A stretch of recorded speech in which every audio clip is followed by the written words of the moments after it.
దేవునికి మహిమ కలుగును గాక. హల్లెలూయా. అందరం గట్టిగా చెప్తామండి, హల్లెలూయా.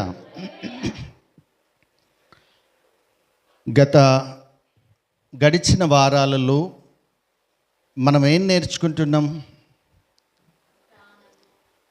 చెప్పండి అమ్మా. ఏం నేర్చుకుంటున్నాం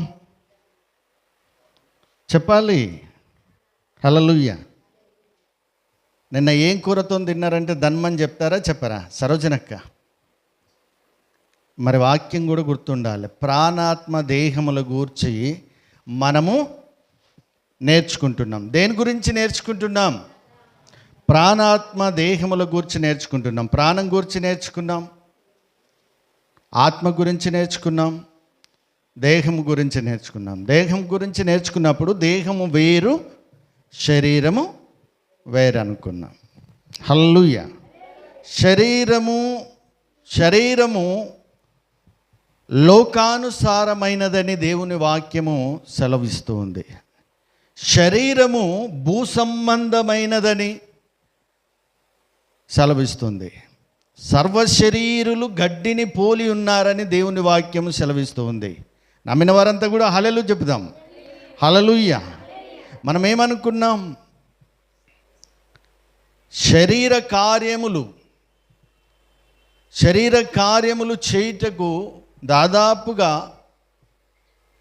పరిశోధకులు పరిశోధించినప్పుడు 50 సంవత్సరాల వరకు శరీరక్రియ మనలను ఎక్కువగా ఏలుబడి చేస్తుందని మనం తెలుసుకున్నాం. హల్లెలూయా. అయితే ఈరోజు మనం నేర్చుకోవలసిన విషయం ఏంటంటే, మనం చదువుకున్నాం కానీ లోనికి వెళ్ళలేదు. ఏమండి, ఇప్పుడు నేను జాన్సన్ వాళ్ళ ఇంటికి వెళ్ళాను అనుకోండి. జాన్సన్ వాళ్ళ ఇంటికి నేను చాలాసార్లు వెళ్ళాను కానీ లోనికి వెళ్ళి మొత్తం కూడా చూడలేదు. ఆమేన్, హల్లెలూయా. నాకు కవిత తెలుసు కానీ కవిత ఎలాంటిదో, తన లోతు ఉన్నటువంటి మర్మాలు తనతో స్నేహం చేస్తే నాకు తెలుస్తుంది. అవునా కదా? ఇక్కడ వినండి, హల్లెలూయా. తెలవడం వేరు, లోతుగా తెలవడం వేరు, మొత్తం పూర్తిగా తెలవడం వేరు. హల్లెలూయా. అవునా కదా? మరి ఇప్పుడు వాక్యం చదవడం వినడం వేరు, దాన్ని విప్పి తెలుసుకోవడం వేరు.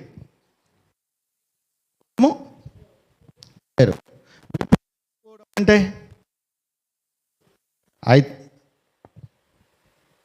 ఏం చేస్తున్నావు? విప్పి తెలుసుకోవడం అంటే వాక్యమును ఒక వేరుశనగ పొలములాగా మనం అనుకోవచ్చు. పల్లి తోట తెలుసు కదా, పల్లి చేను ఎందరూ తెలుసండి? చేతులు ఎత్తండి. పల్లి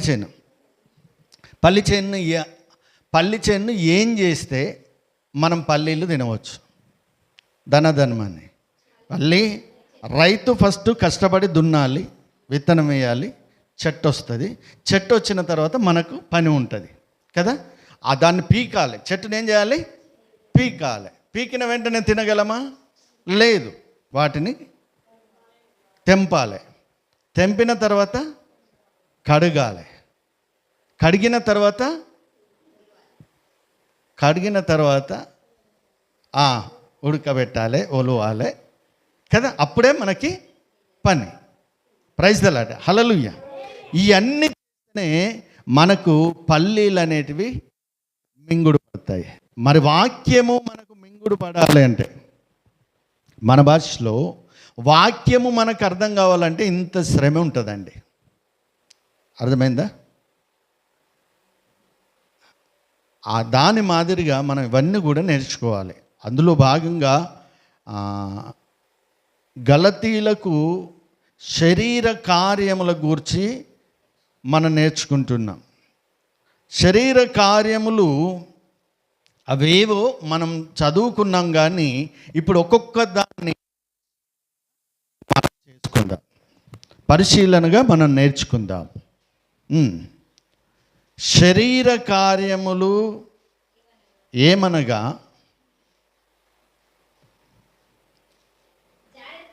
జారత్వము, అపవిత్రత, కామకత్వము. చాలమ్మ. హల్లెలూయా.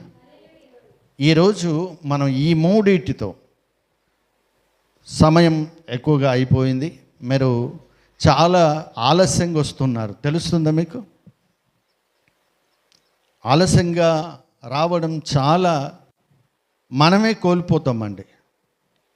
Praise the Lord. జారత్వము అని చెప్తున్నాడు. శరీర క్రియలలో జారత్వము. జారత్వము అంటే, జారత్వము అనగా మనసులో ఏదైతే ఒకరి గురించి పాపపు ఆలోచన చేస్తామో దానిని జారత్వం అంటాం. జారత్వం వేరు, వ్యభిచారం వేరు. ఇక్కడ మనం పొరపాటు పడకూడదన్నమాట. Praise the Lord. హల్లెలూయా. జారత్వం అంటే ఏంటంటే ఒకరి గురించి చెడుగా అంటే తప్పుగా ఆలోచించడం, దాన్ని జారత్వం అంటాము. ఉదాహరణకు ఎక్కువగా ఎవరు చేస్తారంటే పెళ్ళి కాని వారు దీన్ని ఎక్కువగా చేస్తారట. ఎవరిని చూసినా ఈమె నాకు భార్య అయితే బాగుండు, ఈమెతో నేను పోతే బాగుండు. మగపిల్లలు కూడా అలాగే ఆలోచిస్తూ ఉంటారు. మగవాళ్ళైనా ఆడపిల్లలైనా ఎక్కువగా వాళ్ళకే ఆలోచన వస్తుంది అనేది పరిశోధకుల యొక్క జాబితాలో నుంచి వచ్చినటువంటి మాట. ఇది పెళ్ళి కాని పిల్లలే కాకుండా పెళ్ళైన తర్వాత కూడా కాల పరిమితిని బట్టి, వయసు పరిమితిని బట్టి వారు శరీర క్రియలను చేస్తూ ఉన్నారు. దాన్ని జారత్వము అంటాం. కన్నులతో చేసేది, మనసుతో చేసేది ఏంటిదటండి? జారత్వము. మీలో జారత్వం ఉన్నదన్న వదంతి నాకు తెలుసు అంటాడు. హల్లెలూయా, హల్లెలూయా.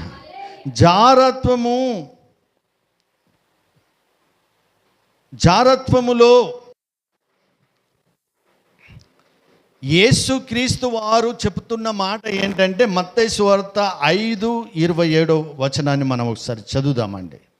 ఆయన ఏమంటున్నాడంటే, నీవు కేవలం మోహపు చూపుతో ఎప్పుడైతే ఒక స్త్రీని చూస్తావో, స్త్రీనే కానీ పురుషునే కానీ నువ్వు మోహపు చూపుతో చూస్తావో అప్పుడే నువ్వు వారితో వ్యభిచారం చేసినట్టు అని చెప్తున్నది దేవుని వాక్యము. హల్లెలూయా.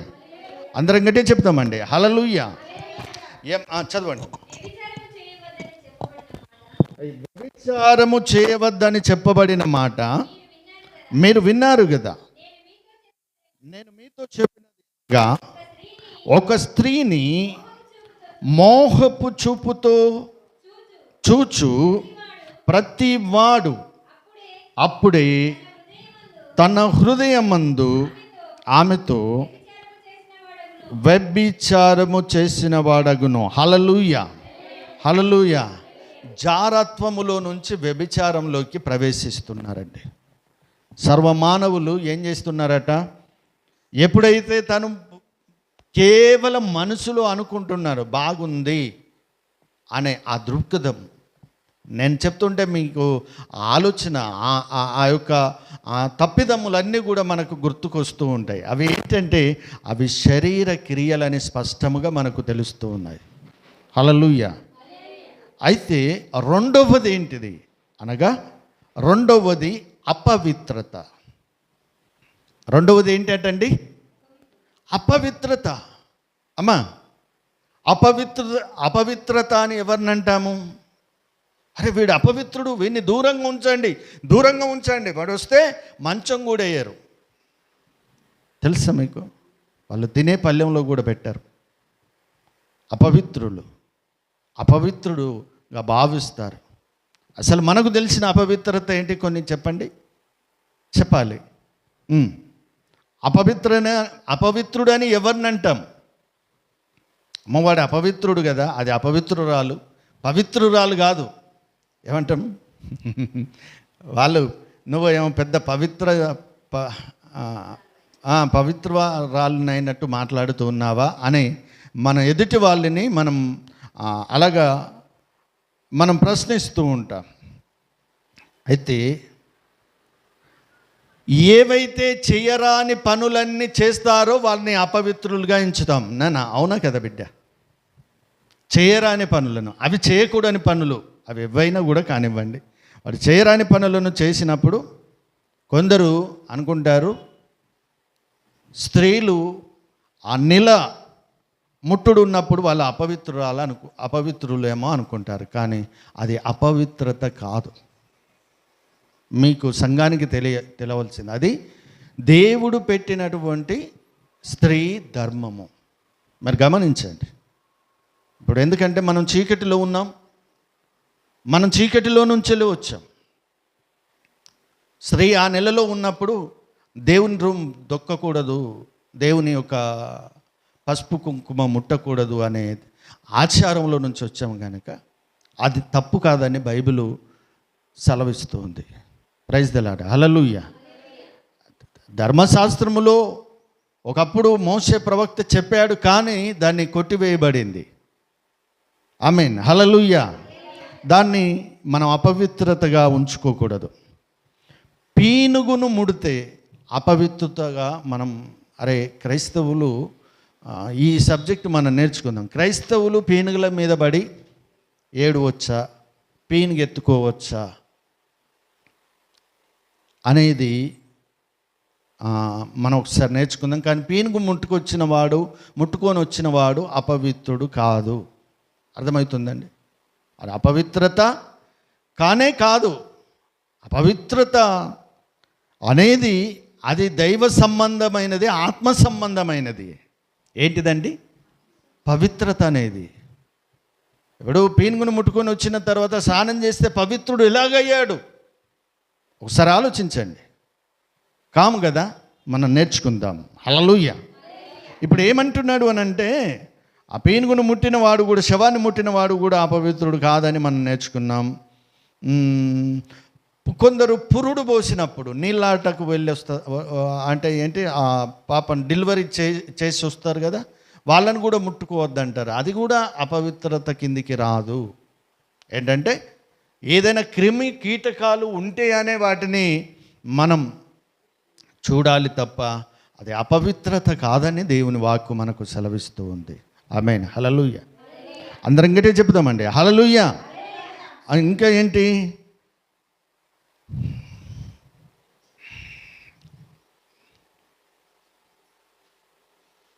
మరి అపవిత్రత అనగా ఏంటిది? అపవిత్రత అంటే ఏంటిది? అపవిత్రత గురించి బైబిల్ ఏం చెప్తుంది? ఆమేన్, హల్లెలూయా. అపవిత్రులు ఉన్నారు. ఎవరు అపవిత్రులు ఉన్నారు బైబిల్లో? వారెక్కడున్నారు? కొండలల్లో, గుహలల్లో, ఆరు బయట, ఊరు బయట వారిని ఉంచేవారు. వారే కుష్ఠరోగులు. ఎవరండి? కుష్ఠరోగులు. ఇప్పుడు మనకు కోపం వస్తే తిడతాం కదా, నీకు కుష్ఠ వస్తుందిరా, నీకు అది వస్తుందిరా, ఇది వస్తుంది. మీ భాషలు తెలుసా? తెలుసు. బాలశిక్ష కాదు మనం కదా, డబుల్ పీజీ. హల్లెలూయా, హల్లెలూయా. కుష్ఠి రోగులను అపవిత్రులుగా బైబిల్ ఎంచింది. కానీ యేసయ్య ఏం చేశాడు? పవిత్రులుగా మార్చాడు. దేవుని నామానికి మహిమ కలుగును గాక. హల్లెలూయా. అపవిత్రులుగా ఉన్న మనలందరినీ కూడా దేవుడు పవిత్రులుగా మార్చాలనేదే మన తాపత్రయం. మార్కు సువార్త 7వ అధ్యాయం 21 నుంచి 22 వరకు ఒకసారి అపవిత్రత గురించి యేసయ్య ఏమన్నాడో మనం ఒకసారి చూద్దామండి. లోపల నుండి అనగా, అమ్మా, లోపల నుండి అనగా, లోపల నుండి అనగా మనస్సులో నుంచి. అర్థమవుతుందమ్మా? అందరు వింటున్నారా అక్క? మనిషి లోపల నుంచి వెళ్ళి ఏదైతే బయటికి నోటి ద్వారా వస్తుందో అది మనిషిని అపవిత్రత కలుగజేస్తుందట. ఆమేన్, హల్లెలూయా. చదవండి.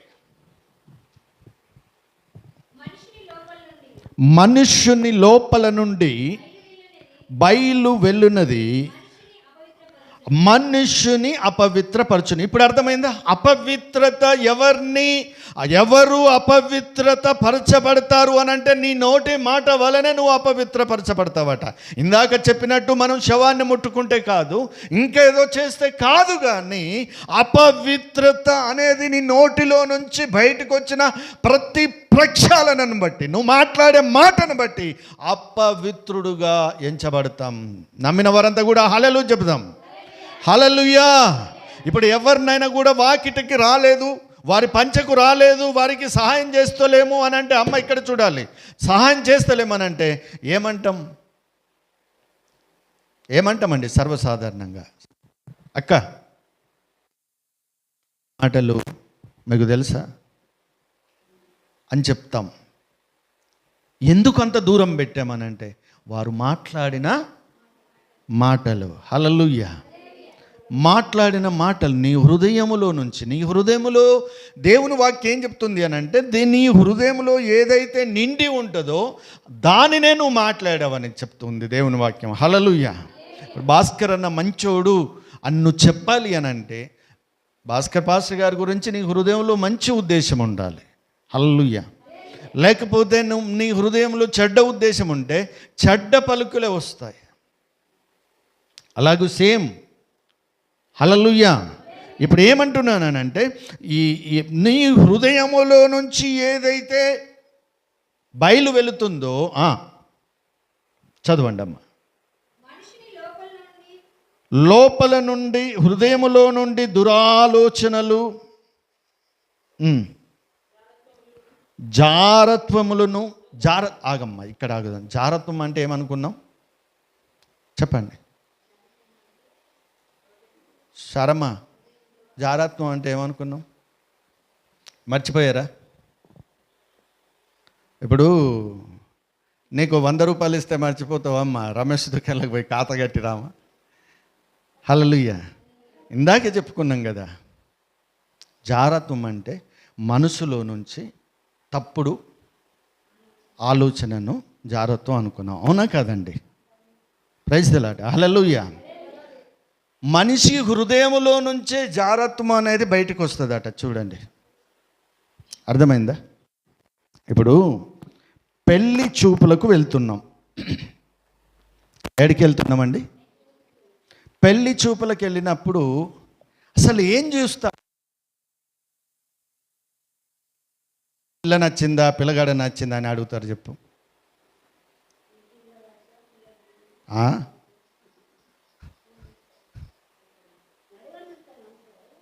అమ్మా,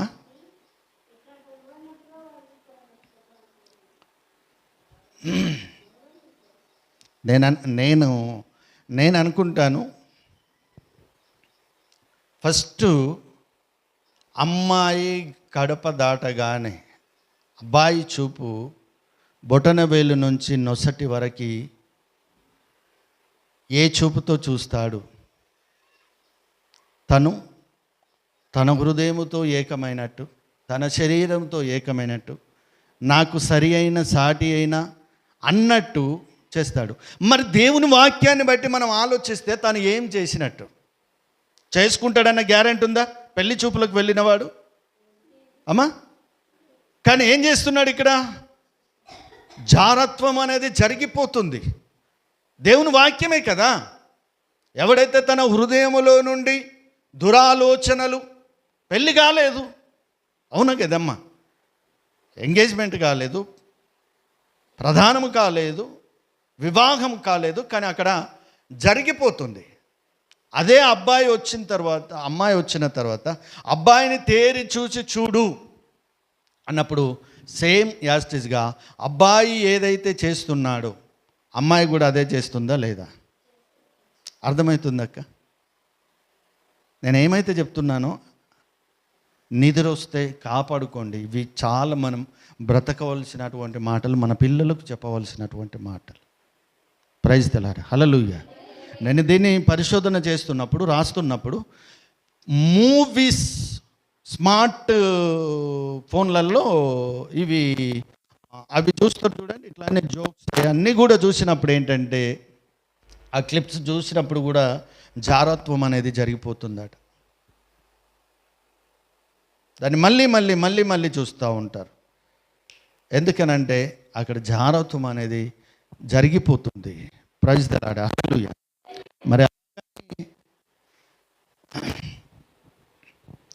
ఎటు పడితే అటు ఒక్కొక్కరు 10 చోట్ల తిరిగిన అమ్మాయి నచ్చదు. నేను ఎందుకు చెప్తున్నాను అంటే దానికి ఆన్సర్ ఇస్తున్నాను. అలాగూ మా సోదరుడు ఒక అతను ఉండే, మా కజిన్ బ్రదర్, అలాగే తిరిగాం. చివరికి ఏదో ఒకరిని వయసు అయిపోతుందని చేసుకున్నాడు. కానీ క్రైస్తవ జీవితంలో జస్ట్ అమ్మాయి ఉందా అబ్బాయి ఉందా అని తెలుసుకొని చేసుకుంటే సరిపోతుందండి. నరుడు ఒంటరిగా ఉండుట మంచిది కాదన్నవాడు దేవుడే. అక్కడ అమ్మాయి ఉందని తెలిపినవాడు దేవుడే, ఇక్కడ అబ్బాయి ఉందని తెలిపినవాడు దేవుడే. ఇటు మాటలు సంఘం వినుగాక. హల్లెలూయా, హల్లెలూయా. మీలో ఒకరు వింటే 10,000 మందితో సమానం. హల్లెలూయా. ఇంకా జారత్వము, దొంగతనం కూడా జరుగుతుందట. జారత్వం జరిగిన తర్వాత ఏం జరుగుతుందట? అమ్మాయి నచ్చిందనుకో పెళ్ళి చూపులలో. నా చిన్నప్పుడు యవన ప్రాయంలో పెళ్ళికి ఎందుకు పోయేవాళ్ళనంటే, ఫ్రెండ్స్ అమ్మాయిలు వస్తారా అనిపోయేవాళ్ళు. తోటి పెళ్ళి కూతురు వస్తుంది, తోటి పెళ్ళి కొడుకు వస్తాడు. అక్కడ ఏమవుతుంది అని అంటే అలాగా నచ్చిపోతారండి. ఈ లోక ప్రేమ, శరీర కోరికలు అంటే ఏమనుకున్నాం మనం? లోక సంబంధమైన అనుకున్నాం. ఏమంటున్నాడు ఇప్పుడు? అమ్మాయి గురించి అబ్బాయి దొంగతనం చేస్తున్నాడు. ఇక్కడ దేవుడు అదే చెప్తున్నాడు. జారత్వం వస్తుంది, తర్వాత దొంగతనం వస్తుంది. ఆమేన్, హల్లెలూయా. ఇప్పుడు అమ్మాయి పరిచయం అయిపోయిన తర్వాత ఫోన్పేలు, క్రెడిట్ కార్డులు, డెబిట్ కార్డులు, ఇంకేం కార్డులు ఉంటాయి, ముక్కు పుల్లలు, ముక్కు పుడకలు కూడా అమ్ముకున్న వాళ్ళు ఉన్నారు కదా. ఎక్కడికో నడిచిపోయి, మైల్ దూరం నడిచిపోయి, 5 మైళ్ళు నడిచిపోయి సినిమా చూసి ఫోటోలు దిగిన వాళ్ళు కూడా ఉన్నారు. వాళ్ళ జీవితాలు కంపరం అయిపోయింది. ఏమైపోయింది? మనం ఏమైపోయినాయి? కంపరం అయిపోయినావు అన్నమాట. అంటే చక్కగా లేవు, మంచిగా లేవు. నిజం. ఒక ఎస్సీ అమ్మాయి, ఒక ముస్లిం అబ్బాయి నేను చేసుకున్నా. అక్కడ నుంచి మళ్ళీ వదిలిపెట్టింది, మళ్ళీ గౌన్లో అబ్బాయిని చేసుకున్నా. ఏంటిది అని అంటే ఇక్కడ చూపుతోనే పడిపోయింది. ఏమైపోయింది? చూపుతోనే పడిపోయింది. దేవుని వాక్యం అదే చెప్తుంది. అపవిత్రత ఎక్కడ జరుగుతుంది? అపవిత్ర ఎలా వస్తుంది అని అంటే జారత్వం నుంచి దొంగతనము, దొంగతనము నుంచి నరహత్యలు. దొంగతనం జరుగుతుందట, నరహత్య జరుగుతుందట. ఇప్పుడు అబ్బాయిని అమ్మాయి చంపేయచ్చు, అమ్మాయిని అబ్బాయిని చంపేయచ్చు. పాపం నాకు తెలిసిన ఒక అమ్మాయి ఉండే, ఆ అమ్మాయి ఒక అబ్బాయిని ప్రేమించిందట. ప్రేమించిన తర్వాత అబ్బాయి ఎలక్ట్రీషియన్ వర్క్ చేసేవాడు. పెళ్లి గురించి ఆ మంచాలు అన్నీ కూడా ఇవి ఉంటాయి కదా, వాటిని ఏమంటారు? అక్కడ కొంచెం జాగ్రత్తగా చూడు. హల్లెలూయా. నాకు వినకపోతే బాధ అనిపిస్తుంది. ఇవన్నీ కూడా ఫర్నిచర్ అంతా కూడా కొన్నారు. కానీ అబ్బాయి ఎక్కడికో వెళ్ళేసి వస్తుంటే ఎవరో తీసి ట్రైన్ కింద పడేశారు. అమ్మాయిని నమ్మిస్తానే ప్రేమించి అమ్మాయిని చంపిన వాళ్ళు ఉన్నారు, అబ్బాయిని చంపిన వాళ్ళు ఉన్నారు. ఇక్కడ ఏమవుతుంది అని అంటే జారత్వం వల్ల దొంగతనం జరుగుతుంది. దొంగతనం వల్ల ఏం జరుగుతుంది? నరహత్య జరుగుతుంది. నరహత్య జరిగిన తర్వాత ఏమవుతుంది అని అంటే వారంతా కూడా వ్యభిచారులుగా మారుతూ ఉన్నారు. జీవితం లేదు. ఒకప్పుడు బాగుండేది, కానీ కేవలం ఒక అపవిత్రత వల్ల ఇవన్నీ కూడా జరుగుతున్నాయి. ఇంకేంటి? లోభములు కలవారుగా. లోభములు అంటే అమ్మా చెప్పండి. లోబి అంటే ఏంటంటే ఏది ఏమైనా కూడా పర్లేదు కానీ డబ్బు సంపాదించేవాడిని లోబి అంటారు. అర్థమైందా? వాడు యంత్రమే కట్టని, మంత్రమే చేయని, వ్యభిచారమే చేయని, ఒళ్ళే అమ్ముకొని కానీ వానికి ఏది ఉంటుంది అని అంటే ఖచ్చితంగా టార్గెట్ డబ్బు అనేది రీచ్ అవ్వాలి. అర్థమైందా? లోబి అంటారు వాడు. లోబి అని ఎవరిని అంటారమ్మా? అది డబ్బును సంపాదించి ఏ వ్యాపారం చేత అయినా కూడా. ఇక్కడ ఏమంటున్నానంటే వ్యభిచారమైన తర్వాత డబ్బు వస్తుందట. వ్యభిచార గృహాలు, వారి గృహాలలో ఉండే అటువంటి వస్త్రాలు, అత్తరు, వారి ఇండ్లు. Praise the Lord. ఆమేన్. ఆ లోబి అవుతాడట. చెడుతనము, కృత్రిమమును, కామ వికారము, మత్సరం అంటే ఆ మత్సరం అనేది ఏమవుతుంది అని అంటే, మత్సరం అనేది ఇప్పుడు నాకు ఇష్టం ఉంది దేనిపైనైనా, ఆ ఇష్టం ఉన్నది ఇప్పుడు ఏలియా దగ్గర ఉందనుకోండి, నాకు మత్సరపడతా ఉంటాను అన్నమాట. వాడికి ఎందుకు వచ్చింది? నాకు కదా ఉండవలసింది. వాని బ్రతుక్కు అది ఏదైనా కూడా కానివ్వ, వాడి బ్రతుక్కు మంచి భార్య కానీ కుళ్ళు పడతాడట, వాడు మత్సరపడతాడట. కారు కానీ మత్సరపడతాడట. లోను రాని, ఇల్లు రాని, పొలము రాని, ఏది కానీ మత్సరం అనేది ఏర్పడుతుందట. చూసారా? అపవిత్రత వల్ల ఎక్కడికి వెళుతుందో. ఫస్ట్ దగ్గు తుమ్ములే ఉండే. ఏముండే అమ్మా? ఎదురుతో చెప్పద్దు, మంచిగా చెప్పాలి. హల్లెలూయా. దగ్గును తుమ్ములే ఉండే. డాక్టర్ దగ్గర అన్నీ చేసిన తర్వాత ఇది ఓడిసిపోయే రోగం కాదని తేలినట్టుగా ఇప్పుడు ఏమైపోతుందండి?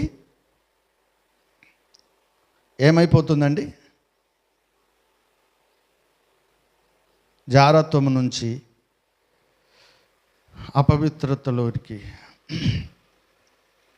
అపవిత్రత వచ్చినప్పుడు ఇవన్నీ కూడా జరిగిపోతూ ఉన్నాయి. ఇంకా చదవండి అమ్మ. దేవదూషణ జరుగుతుందట. ఇంకా ఏం జరుగుతుందట అమ్మ? అంటే దేవుడు ఎవడు? ఇక దేవుణ్ణి లెక్క చేయడు, మనిషిని లెక్క చేయడు. అంటే ఇప్పుడు ఏమైపోయింది? అప్పటి వరకు అన్ని శరీరం అన్నీ కూడా ఏలుబడి చేసి గనుక వాడు ఏం చేస్తున్నాడు అంటే దేవుని కూడా తిడతాడు. చూసారా? ఏమంటాం? అటు తిరిగి ఇటు తిరిగి, మన భాషలో ఏమంటామనంటే అటు తిరిగి ఇటుకి తిరిగి పిచ్చి లేచింది అని చెప్తాం. Praise the Lord. హల్లెలూయా. వాళ్ళు దేవదూషణ కూడా చేస్తారట అండి. అహంభావం, వాళ్ళు తగ్గనే తగ్గరు. ఏమవుతుందట? తగ్గనే అహంభావం. అవివేకము అంటే, ఇంకా అవివేకం అంటే తర్వాత వచ్చే అటువంటి పరిణామము గుర్తెరగకుండా ఉంటారట వాళ్ళు. ఈ చెడ్డ పనులన్నీ లోపలి నుండే బయలు వెళ్ళి మనుష్యుని అపవిత్రపరచును. ఆమేన్. హల్లెలూయా. అపవిత్రుడు అంటే ఇప్పుడు ఏంటి తెలుసా? అపవిత్రత ఎక్కడి నుంచి వస్తుంది తెలుసా? ఆమేన్. హల్లెలూయా. హృదయములో నుంచే వస్తుంది. అందుకే దేవుని వాక్యం ఏముంది అని అంటే, నీ హృదయము బహుఘోరమైన వ్యాధి గలది. ఏంటిదట? వాడు వ్యాధిగ్రస్తుడు రా, వానికి అన్నం పెట్టకురా అన్నాడు. నీ హృదయము బహుఘోరమైన వ్యాధి గలది. వాడు తింటే ఓరోడు, ఉంటే ఓరోడు, కట్టుకుంటే ఓరోడు, ముట్టు పెట్టిన ఓడు అని అంటాం కదా. అవునా కదమ్మా? ఆ రకంగా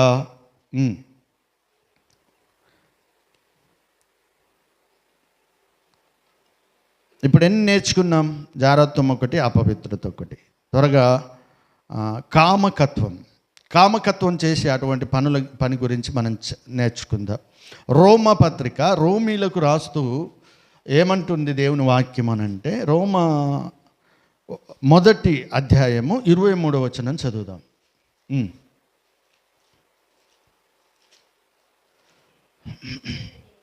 1వ అధ్యాయము 23వ వచనం.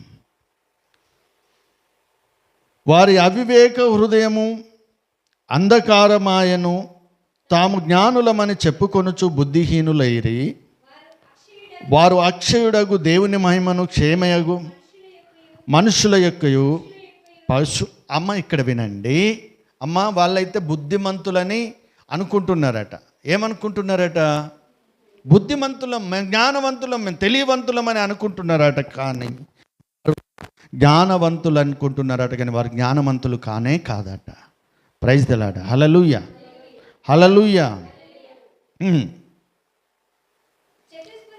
ఆగమ్మా, వారి అవివేక హృదయము అంధకారమాయను, తాము జ్ఞానులమని చెప్పుకొనుచు బుద్ధిహీనులగిరి, వారు అక్షయుడగు దేవుని మహిమను క్షయమగు మనుషుల యొక్కయు. అంటే అక్షయుడు అనగా దేవుడు ఎప్పుడు కూడా క్షీణించిపోడు, చనిపోడు. అయితే అక్షయుడు కంటే ఆయన ఎప్పుడు నిత్యం బ్రతికేవాడు. కానీ క్షీణించిపోయేది అని అంటే మన శరీరము, నశించిపోయే శరీరము మనుషుల యొక్కయు. అయితే శరీరం క్షీణించిపోతుంది కనుక ఈ శరీరము ఏం చేస్తుందటంటే పక్షుల యొక్కయు, చతుష్పాద జంతువుల యొక్కయు, పురుగుల యొక్కయు ప్రతిమ స్వరూపముగా మార్చరి. హల్లెలూయా. ఏమంటున్నాడటనంటే ఇక్కడ పక్షులు అంటే ఏంటి అటంటే రెక్కలు కలిగినటువంటివండి, 2 కాళ్ళు కలిగినటువంటి పక్షులు ఏవైనా కూడా కానివ్వండి. వాటికి వివాహం ఉంటుందా? ఉండదు. వాటికి సంబంధం ఉంటుందా? ఉండదు. వావి వరుసలు అనేది ఉండదు. ఇక్కడ ఇంకేమంటున్నాడు అనంటే చతుష్పాద జంతువులు అనంటే 4 కాళ్ళు కలిగినటువంటి ప్రతి జంతువును చతుష్పాద జంతువులు అని అంటాం. జంతువులకు వివాహం అవి కావన్నమాట. అవి శరీర సంబంధమైనవి. ఇప్పుడు మనం గతంలో నేర్చుకున్నప్పుడు, అమ్మ అర్థమవుతుందా? హల్లెలూయా. గతంలో నేర్చుకున్నప్పుడు ఆత్మ ఎవరికి ఉంది? జంతువులకు కానీ చతుష్పాద జంతువులకు ఉంది అని అనుకున్నామా? లేదు. మనిషికే ఆత్మ ఉంది, వాటికి ప్రాణము, శరీరము ఉంది. హల్లెలూయా. ఇంకేమంటున్నాడు అని అంటే ప్రైజ్ ది లార్డ్. హల్లెలూయా. పురుగులకు రక్తం ఉంటుంది, శరీరం ఉంటుంది, ఆత్మ ఉండదు. అవి పరస్పర సంబంధమై జీవిస్తూ ఉంటాయి. అయితే మనిషి జ్ఞానము గలవాడు అనుకుంటున్నాడట, కానీ వాడు బుద్ధిహీనుడని దేవుని వాక్యం సెలవిస్తుందండి. జ్ఞానులు ఎవరట? దేవుని వాక్కు సెలవిస్తుంది. దేవునిని ఎరగనటువంటి వారు శరీర క్రియలు, జారత్వము, అపవిత్రత, కామకత్వముతో శరీర క్రియలు ఉంటున్నాయి. అవి పక్షుల వల్లను, జంతువుల వల్ల, పాకు పురుగు వాటి వల్లే ఉంటున్నారట. దేవునికి మహిమ కలుగును గాక. హల్లెలూయా, హల్లెలూయా. మనము శరీరము నుంచి, శరీర క్రియల నుంచి మనం బయటికి రావాలంటే ఏం చేయాలి? ఇవి తెలుసుకుంటున్న మనము ఏం చేయాలంటే దేవునిని అడగాలి. నేను శరీర క్రియలను నేను పాటించొద్దు అని నిత్యము మనం ప్రార్థన చేయాలి. ఆత్మక్రియలలో మనలో ఉండునట్లుగా మనం దేవుణ్ణి అడగాలి. అందరం కూడా మోకరించి ప్రార్థన చేసుకుందాం. హల్లెలూయా, హల్లెలూయా. శరీర క్రియలన్నీయు నాలో నసింపజేయం.